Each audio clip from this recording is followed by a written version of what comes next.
Ok, bien bonjour à tous. Voilà, aujourd'hui nous nous trouvons avec un thème, éprouver les esprits.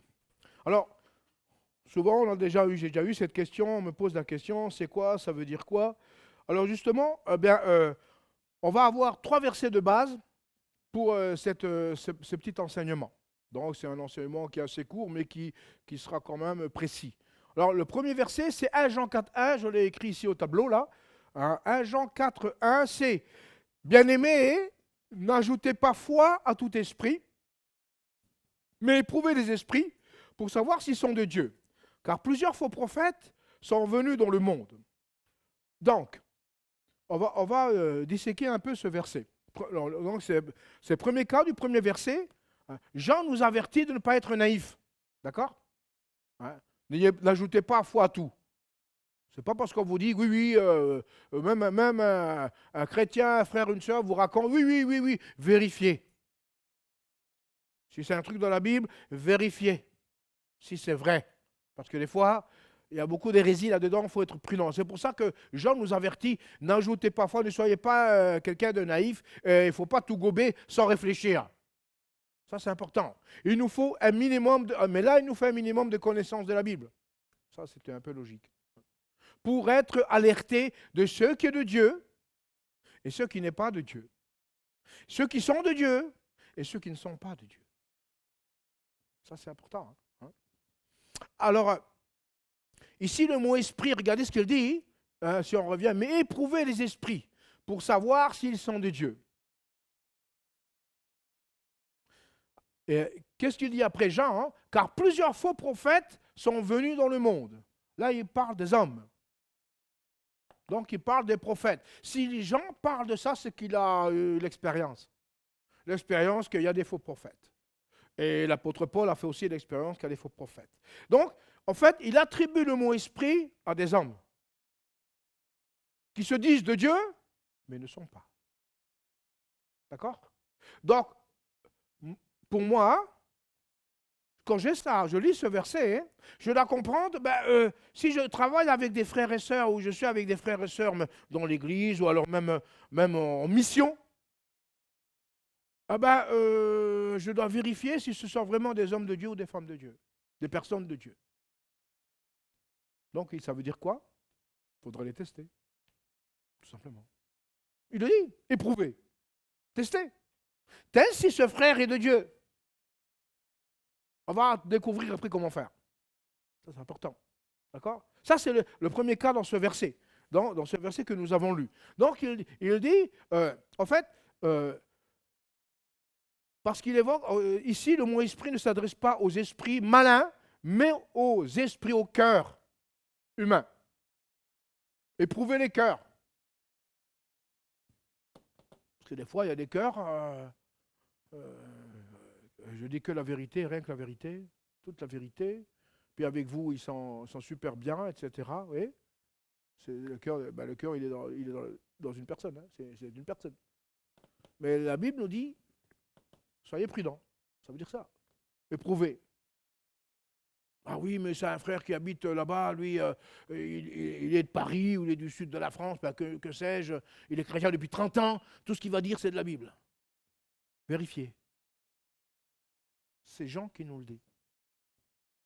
Et surtout, car plusieurs faux prophètes. Alors surtout, quand il y en a qui utilisent la prophétie. Pourquoi Jean énumère les faux prophètes? Parce qu'à l'époque là, l'Église venait de démarrer, il n'y avait peut-être encore pas les évangélistes, tout cela, c'était pas encore, mais c'était connu beaucoup plus le prophète, parce que le prophète est connu déjà dans l'Ancien Testament, hein, et dans toute la Bible. Après, les autres ministères sont venus après dans le Nouveau Testament, d'accord? Alors, Jésus dira aussi la même chose. Ça, c'est intéressant. Parce qu'il évoque, juste après le mot prophète, homme de ministère. Il vise particulièrement les prophètes. Oh, alors j'ai écrit en dessous, moi, peut-être par expérience. Je pense qu'il a connu des faux prophètes qui disaient que, puis en fait, qui se disaient prophètes, mais c'était des faux prophètes. Alors, pour savoir si c'est un faux prophète, on va le voir. On va voir. Je ne vous donne pas la réponse tout de suite. On va voir. Parce que souvent, il a dit quelque chose, ça ne s'est pas avéré, c'est un faux prophète. Dans l'Ancien Testament, oui. Dieu avait dit ça. celui qui dit quelque chose et qui ne l'a pas dit en mon nom, il sera considéré comme faux prophète, et puis il y aura la sentence. Donc le premier cas, c'est ça. Dans le deuxième cas, c'est 1 Thessaloniciens 5, le verset 21. 5, 21, c'est un verset qui est très court. Paul dit, mais examinez toutes choses, retenez ce qui est bon. En fait, il dit ce que j'en dis quelque part. Mais retenez ce qui est bon. Ça veut dire quoi? Ça veut dire que je peux moi-même vous donner des super bonnes choses, des bons conseils, et je vais vous dire une grosse bêtise. Donc c'est à vous. Si maintenant je suis ici, là, je vous encourage, et puis je dis à un frère, frère, jamais tu seras sauvé. C'est une bêtise. Ça, il ne faut pas prendre. Ça, ce n'est pas bon. Parce que ce n'est pas en accord avec la parole. Je retiens ce que le pasteur m'a dit, c'est bien ce qu'il m'a dit, c'était encourageant, mais ce qu'il a dit là, je ne prends pas. Tu comprends, tu as la foi, tu es quelqu'un, jamais tu y arriveras. Vous voyez, ça, c'est des choses qu'il ne faut pas prendre. Vous comprenez? Donc, il faut examiner ce qu'il dit, ce qui se dit, donc ça, c'est côté oral, côté parole. Examiner toutes choses. Retenez ce qui est bon. Toutes choses, alors le mot examiner toutes choses, je dirais même examiner l'attitude de l'individu, la personne. Examiner le langage est important. L'attitude, là, il y aurait beaucoup à dire.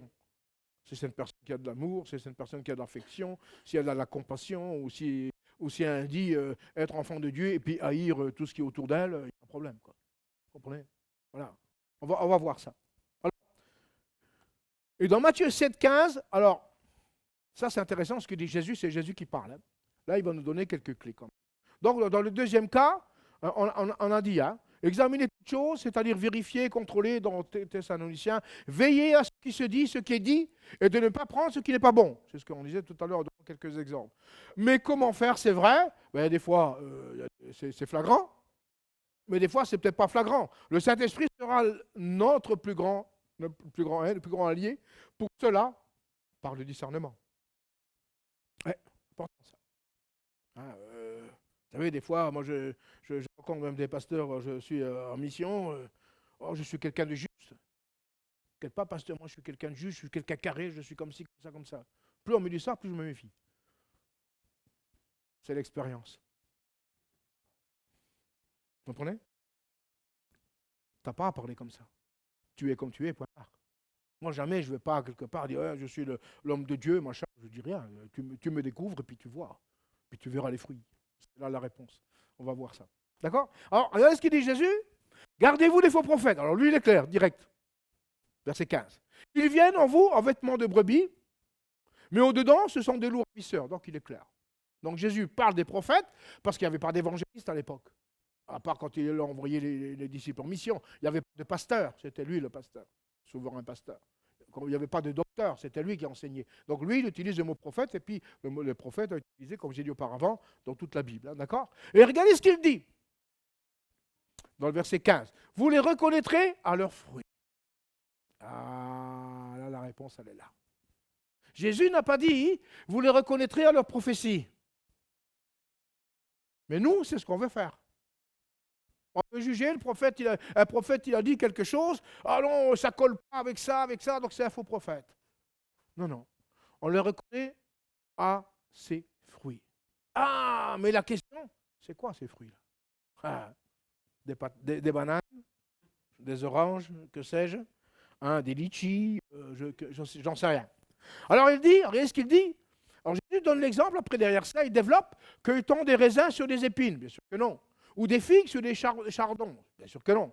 Tout bon arbre porte de bons fruits, mais le mauvais arbre porte de mauvais fruits. C'est une évidence.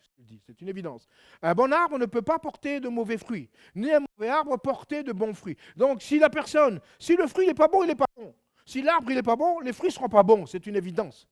Donc la personne, qu'est-ce qu'elle il parle? Eh bien, je veux terminer le verset. Hein. Tout arbre qui ne porte pas de bons fruits, coupé. Donc là, la sentence, elle est là. Ça veut dire, il est détruit. Et jeté au feu, il est brûlé. C'est donc à leurs fruits que vous les reconnaîtrez. Ça, c'est la clé. Ça, c'est quelque chose que beaucoup ne font pas, ne comprennent pas. On veut un prophète, il a dit ça, ça c'est pas avéré, c'est un faux prophète. Vous savez, il y a des prophètes de l'Ancien Testament qui ont prophétisé et ils n'ont pas vu la prophétie s'accomplir. Isaïe, quand il a prophétisé sur Jésus, il n'a pas vu Jésus.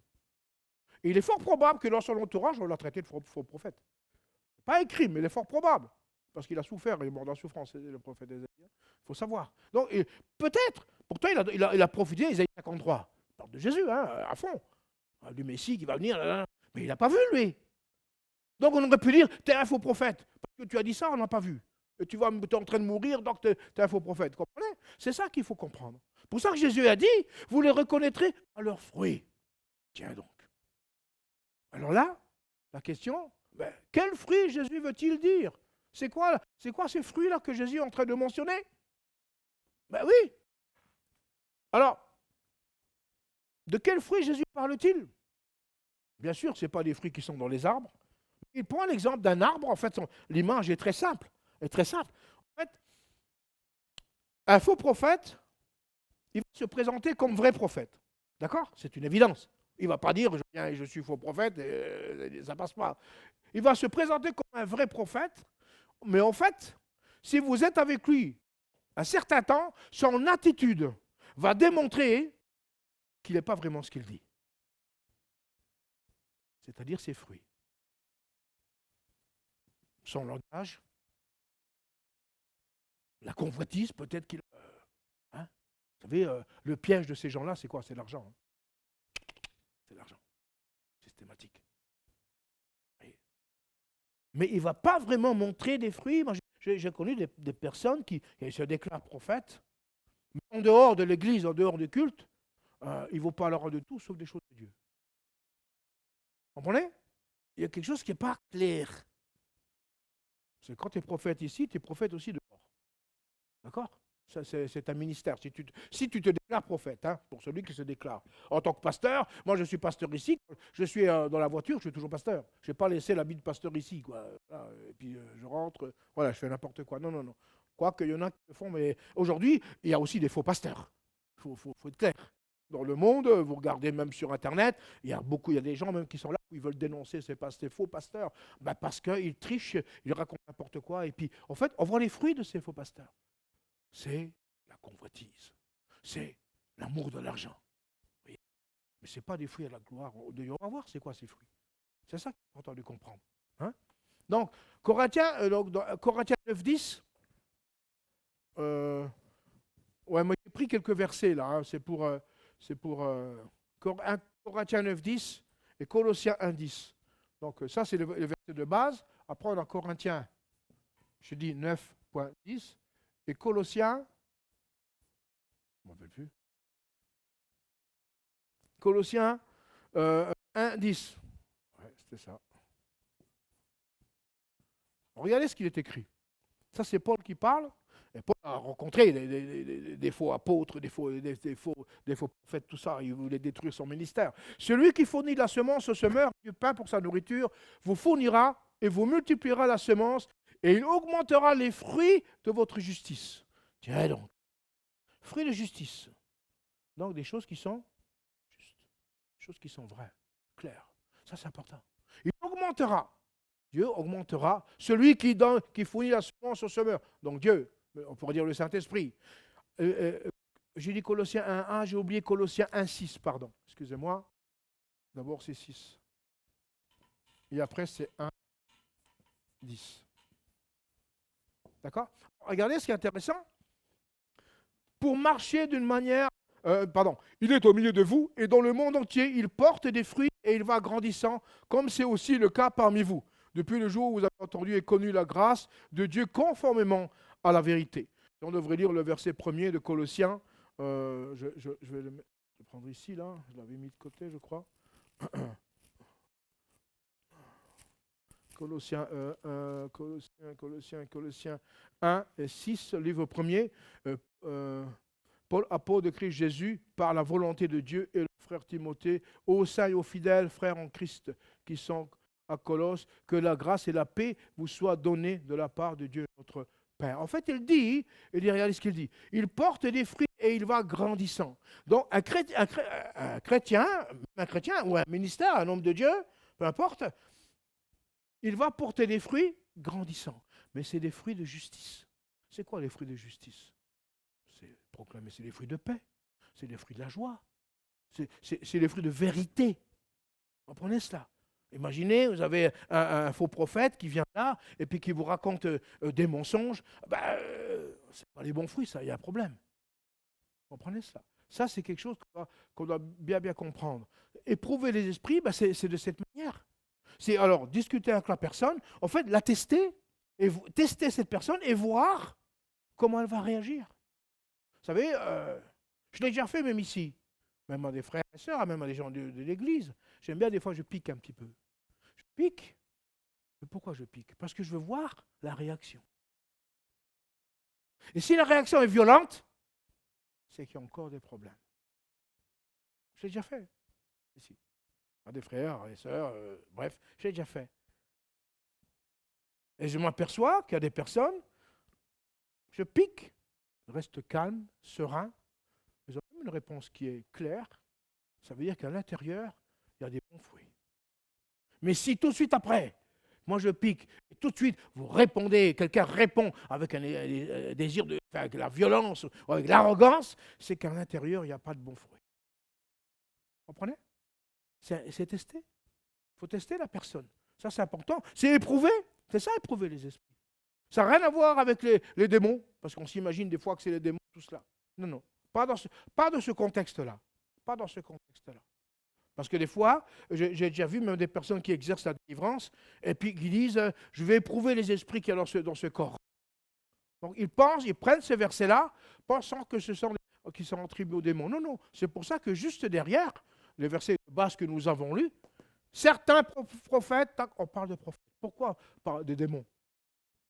On aurait parlé de démons si ça serait attribué aux démons, vous comprenez? Alors que là, c'est attribué à des hommes, à des personnes. Je dis à des hommes, même à des femmes, hein, à des personnes. C'est ça qui est important de comprendre. Voilà. Car plusieurs faux prophètes. Parce que sinon, là, dans 1 Jean 4, 1, Jean leur dit, car plusieurs démons sont venus dans le monde. Mais ça, par exemple, Jésus aurait dit la même chose. Vous comprenez? Alors que là, c'est plusieurs faux prophètes. Donc, ça parle aux hommes. Donc, on va éprouver les personnes, éprouver. Quand vous êtes en relation, vous avez ça paraît un peu... C'est pas de la suspicion. Vous comprenez? Mais c'est par rapport à des situations. Vous comprenez? Maintenant, vous n'allez pas faire ça à tous les gens de l'Église. Il ne faut pas faire ça. Je vais éprouver le frère demain, je vais éprouver le frère Y. Je vais éprouver le frère Paul. Je vais voir ce qu'il y a dans le cœur de Paul. Ce n'est pas ça qu'il faut faire. Vous comprenez? Mais éprouver quand la situation se présente. Vous comprenez cela? Voilà, je ne sais pas comment un exemple peut prendre. Voilà, comme je disais tout à l'heure, hein, certains se disent que j'ai rencontré des personnes que j'ai rencontrées, et puis qu'ils me racontent qu'ils sont clean, hyper clean, hein, qui sont des gens honnêtes, clairs, toujours marcher droit avec Dieu. Moi, je ne leur pose même pas la question. Eux-mêmes se dévoilent. On se dévoile alors comme ça. Je mets une suspicion. Pourquoi il me dit ça? Moi, je n'ai rien demandé. Vous comprenez? Ça ne veut pas dire que ce qu'il dit est faux. Ça ne veut pas dire que ce qu'il dit, peut-être qu'il a raison, ce qu'il dit, peut-être la personne est vraiment clean, est vraiment cash. Vous comprenez? Mais en fait, en réalité, tu n'as pas à le dire. C'est toi qui vas découvrir comment je suis. Chrétien, il y a un discernement. C'est ça qu'il faut comprendre. Voilà. Et là, tu vas découvrir comment il est le frère et la sœur, le pasteur ou le prophète, ou peu importe. Ça, c'est important. Mais la personne qui vient se dévoiler elle-même sans qu'on lui demande quoi que ce soit,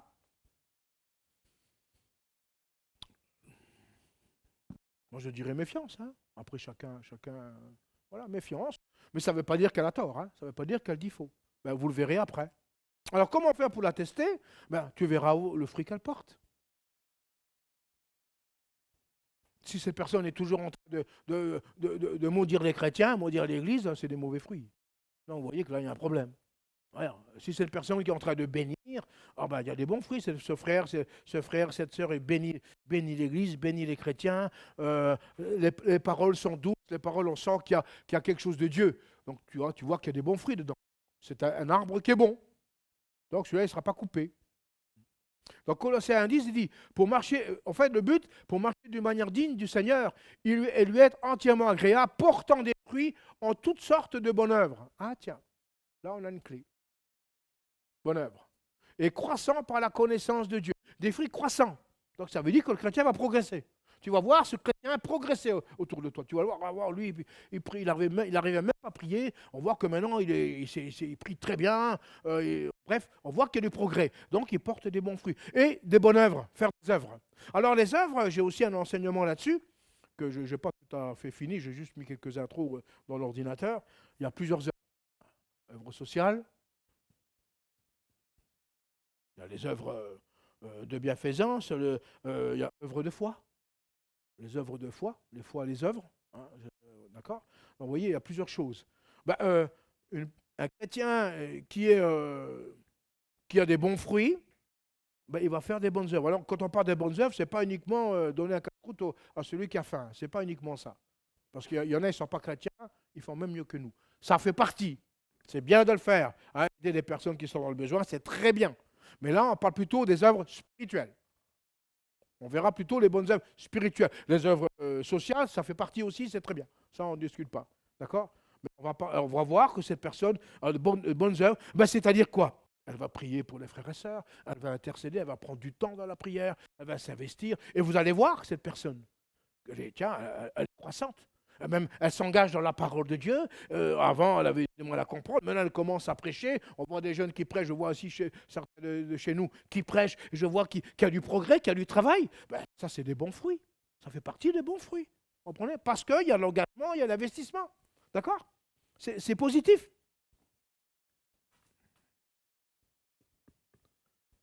Il y a aussi un passage où Jacques 1,18 dit « Le fruit de la justice est semé dans la paix par ceux qui recherchent la paix. » Alors là, c'est intéressant. Ben, ce sont des porteurs de paix, non? Porteurs de paix. Donc quand vous avez des personnes autour de vous qui sont chrétiens et qui cherchent des histoires et qui font des histoires avec tout le monde, vous comprenez que ce n'est pas un bon fruit, il y a un problème. Donc là, tu n'as pas besoin d'éprouver, des fois ils s'éprouvent tout seuls. Hein. Ils se jettent tout eux-mêmes. Donc tu as compris que là, ça veut dire quoi? Ça veut dire qu'avec ces chrétiens-là, ben, faut se méfier. C'est malheureux de dire ça. On est dans l'église, on est dans une église, mais il faut être prudent. Donc fais attention. Voilà. Ça c'est important. Hein.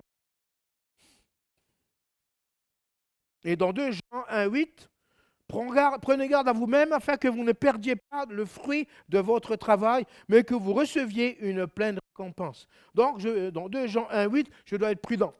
Là, c'est la prudence.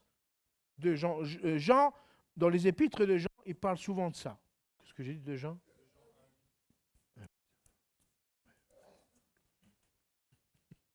Jean 1,8. Qu'est-ce qu'il dit? Regardez ce qu'il dit. Il dit... de Jean 8, hein, prenez garde à vous-même afin que vous ne perdiez pas le fruit de votre travail. Donc je suis prudent. Ben, vous savez, par rapport à 2 autres personnes qui sont tordues, ben, je peux, si je m'associe avec eux, je vais devenir tordu. Donc les bons fruits que j'avais avant, je les perds. Parce que je m'associe avec des personnes qui ne sont pas clean vis-à-vis de Dieu, vis-à-vis de l'Église, vis-à-vis des frères, ils ne sont pas clean, je m'associe avec eux, eh ben, les bons fruits qu'ils ont en moi, ben, je les perds. C'est ce qu'il dit. Faites attention. Ça veut dire que vous ne mêlez pas avec n'importe qui. Soyez prudents. C'est comme j'ai déjà dit, hein, même quand si vous allez dans des réunions dans une autre église, etc., ou un autre lieu où il y a un congrès, je ne sais pas quoi, faites attention à ceux qui prient pour vous. Par exemple, parce que vous ne connaissez pas les gens. Donc faites attention à la personne qui prie pour vous. Si vous avez une conviction du Saint-Esprit que cette personne peut prier pour vous, ok, elle peut le faire. Je parle dans le sens prier pour vous, imposition des mains, c'est ça que je parle. Hein. Alors, Philippiens dira, je ne vais pas donner le verset, ce n'est pas que je recherche les dons, mais que je recherche le fruit qui abonde pour votre compte. En fait, Paul cherchait quelque chose de bon sur ses frères et sœurs, en fait, pour les enseigner, pour les encourager à aller de l'avant. En fait, c'est ce que je fais. Quand je vois ici un frère, une sœur, je vois, tiens, je regarde, je teste, cette personne, tu me dis, je viens demain à 8h, tu es là demain à 8h. Après, 3 jours après, je suis là dimanche à 16h, tu es là dimanche à 16h. Je vois que c'est bon. Mais si tu me dis, je viens demain à 8 heures, tu ne viens pas? Une fois, deux fois, trois fois, tu dis, tiens, qu'est-ce que tu vas faire? Ben, tu vas te méfier. C'est d'une logique. C'est d'une logique. Rien que ça, c'est suffisant pour comprendre. Rien que ça. La ponctualité, pour un chrétien, c'est la discipline. On est des disciples. Ça, c'est important. C'est vraiment important. Vraiment, vraiment. Voyez, c'est juste un petit point là, moi, ça me suffit à ça. Moi, ça me suffit. Je n'ai pas besoin d'aller plus loin après. Je ne cherche pas plus. J'ai compris. Voyez, ça, c'est des choses auxquelles En fait, ce sont des signes révélateurs. Si tu es comme ça, tu me fais des promesses, tu ne tiens pas tes promesses, la suite, j'ose pas imaginer quoi qui est dans ta vie. J'ose pas imaginer et je ne veux même pas imaginer. Et je ne veux même pas savoir. Donc, je mettrai un petit point d'interrogation sur toi. Je dis, tiens, lui, ça ne veut pas dire que je ne l'aime pas, hein, mais c'est son attitude, sa manière de dire, de parler, qui ne correspond pas à l'éthique du chrétien, par rapport au bon fruit qu'il doit porter, tout simplement. Donc, il s'éprouve, des fois il s'éprouve, il se dévoile le-même, ou alors je reteste encore une fois, puis je m'aperçois, cette personne, elle n'est pas fiable. Donc, si elle n'est pas fiable, ça ne veut pas dire qu'elle est, je ne sais pas quoi, hein, elle est condamnée, ce n'est pas ce que je dis, mais elle n'est pas fiable. Donc, quand quelqu'un n'est pas fiable, je me garde de... Je ne veux pas perdre les bons fruits que moi j'ai, en m'associant avec, comme on a lu le verset précédemment, dans Jacques, j'ai dit quoi, 2 Jean 1, 8, c'est ça, aux Philippiens 4, 17. Alors, le dernier verset, ce n'est pas que je cherche les dons, que je cherche le fruit qui abonde. En fait, c'est ce que j'ai dit, Philippiens 4, 17. Je ne l'ai pas marqué. Philippiens 4, 17. PH. Philippiens 4.17. Alors, ce n'est pas que je recherche les dons, c'est-à-dire les récompenses et tout ça, mais je cherche le fruit qui abonde pour votre compte. En fait, le rôle même d'un pasteur, c'est de valoriser le fruit qu'il y a en toi. Tu comprends? Ça, c'est le rôle. C'est ce que dit Paul, quoi. C'est Philippiens. En fait, si tu as, c'est comme si tu as un talent. Le rôle du pasteur, c'est de vouloir le valoriser et le faire fructifier. L'aider à le faire fructifier. C'est ça, le rôle d'un pasteur. En général, hein. Après, il y a d'autres pasteurs, ils voient différemment, chacun. Mais moi, j'agis comme ça et je pense que c'est comme ça qu'il faut faire, pour ma part. Voilà. Savoir si quelqu'un est de Dieu, il faut le tester. Et suivant sa réaction, vous pouvez en tirer une conclusion. Hein. S'il porte des fruits qui donnent gloire à Dieu, ou des fruits qui ne donnent pas gloire à Dieu. Donc il y a le bon fruit, mauvais fruit. En fait, il va porter soit des bons, soit des mauvais. Hein. C'est comme ça. Jésus a donné l'exemple dans le verset que nous avons lu. Soit il y aura des bons fruits, soit des mauvais fruits. Donc si c'est des bons fruits, c'est un bon arbre qui va fructifier, qui va produire. On va même prendre de ces fruits et planter de ces semences et qui vont donner des fruits par la suite. C'est ça la réalité. C'est ce qu'ont fait les disciples. D'accord? Voilà. Ceci n'est pas difficile à faire, mais à faire avec sagesse. Ça, c'est important, c'est simple hein, de comprendre ça. Voilà. Donc, le fait d'éprouver les esprits, je reviens sur les textes de base, hein, ce n'est pas une question d'éprouver les démons, voir si le démon il s'appelle Pierre, Paul ou Jacques, on s'en fout. Hein, ce n'est pas l'objectif, hein, c'est pas le but, ça n'a rien à voir avec les démons, mais c'est plutôt à voir avec le cœur des personnes, le cœur des gens qui nous environnent. Surtout même, que ce soit dans l'église ou autre, vous savez... Vous rencontrerez plein de gens, des gens en première apparence, ils sont. C'est pour ça qu'on ne se fie pas aux apparences. Première apparence, cette personne, oh, elle est gentille cette personne. L'apparence, vous la connaissez, ça fait 5 minutes, elle est gentille, elle est super, elle est brave, c'est la meilleure. Une fois que vous vivez un peu avec elle, vous allez la découvrir, la comprendre, et vous allez vous apercevoir que ce n'est pas vraiment le cas peut-être, ou que c'est le cas, ça peut être. Moi, je sais que quand j'étais dans le milieu professionnel, hein, le directeur, quand il embauchait quelqu'un, la personne qu'il avait embauchée, c'était le meilleur. 3 semaines après, c'était le pire. Je l'ai vu plein de fois, chaque fois. Cela, c'est le meilleur. C'est normal, c'est lui-même qui avait embauché. Il ne voulait pas dire qu'il a embauché quelque chose de pas bien. Donc, il a embauché le meilleur. C'était le meilleur. Puis après, au bout de 3 semaines, 15 jours, 1 mois, il ne fallait plus en parler. Hein. Il ne voulait même plus en entendre parler. Voilà. Parce que c'est les apparences. Nous, chrétiens, nous, en tant que chrétiens, ces versets nous démontrent qu'on ne doit pas se fier aux apparences. Parce que le frère ou la sœur, c'est une jolie personne, une brave personne. C'est systématiquement une femme de Dieu, un homme de Dieu formidable. Non, non. Regardez les fruits qu'il y a dans sa vie. Et ils sont flagrants, vous les voyez. Le fruit de louange, quelqu'un qui loue Dieu, quelqu'un qui bénit, quelqu'un qui prie pour l'Église, qui s'investit, qui fait même des bonnes œuvres, qui n'a pas peur de prendre un balai. C'est simple, c'est pas grand-chose, mais c'est toujours révélateur. Je vais le balai ou n'importe quoi, qui achète un sandwich, ok, c'est bien, des œuvres de bien, mais ça c'est, je dirais, c'est humain, on va dire comme ça. Mais sur le plan spirituel, c'est autre chose. C'est là que vous apercevez si cette personne, elle est vraiment de Dieu. Si c'est un ministère, par exemple des prophètes, si des personnes donnent une prophétie, analysez la prophétie. Si vous avez un prophète qui vient prophétiser sur vous, il faut la noter. Moi, j'ai les prophéties qui sont notées dans l'ordinateur. Il y a la date, 2010. C'est encore dedans. Ce n'est pas réalisé. C'est encore dedans. Je ne sais pas quand. Mais je sais que c'est des choses de Dieu. On verra la suite. En fait, ça, analysez. Ne vous laissez pas subjuguer par la personne. Oh ben oui, lui c'est un grand prophète, c'est normal qu'il a dit juste. Apparence. Il y a des prophètes, bons prophètes, qui sont même trompés. Pratiquement tous se sont trompés, d'ailleurs.